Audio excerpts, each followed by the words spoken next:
Grandma and Grandpa were all about the children and all about serving kids. Their entire focus was what services and plans can be put in place to support the children and the families that were involved with the baby fold.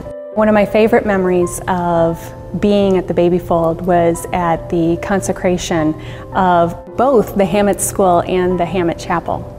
The Hammett School, my grandparents were actually there, and it was a big family gathering. I mean, we were all there. It was a really big deal, but it was a big deal not only because it was a family occasion, it was a big deal because it was something that was really special for the baby fold and for the next step that the baby fold was going to do to help children in the community.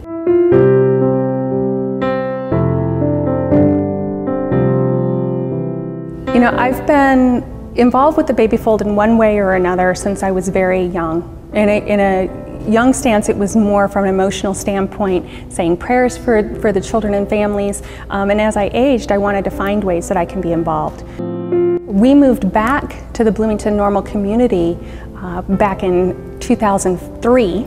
And at that time I said, wow, now I really have a chance to do a little more.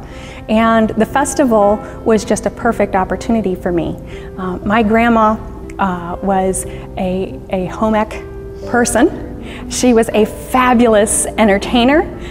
She made a great minister's wife. My grandpa was a Methodist minister as well, and she entertained and she enjoyed decorating. And I remember Christmases at Grandma and Grandpa's with just, you know, it's kind of magical when I think back at it. The festival just seemed like such a perfect fit because I know when I walk into the festival, it's not just a community event for me. Grandma and Grandpa are there. And it's a way for me to give back to the community, but also a way that I can say thank you to them for all the things that they've given me in growing up in life.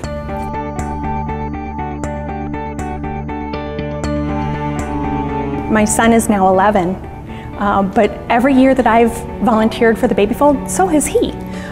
When it first started, it was because he was too young and I didn't have a babysitter. He worked with me in the gift shop, and even as a 3- and 4-year-old, he was taking baskets to shoppers in the gift shop, and that was his job. So I think part of what we do is we just involve him in the things that we do. It's not something you have to do. He sees it as a part of something that you just do naturally. There are a lot of people that don't realize the really good work that goes on within this organization. So the more that we can volunteer, the more we can bring friends in to volunteer, the better. So the more that we can do that, the more that we can bring friends and say, hey, you know, this is a really fun time, come participate with me. Then we can continue to spread the message and help more families and help more kids.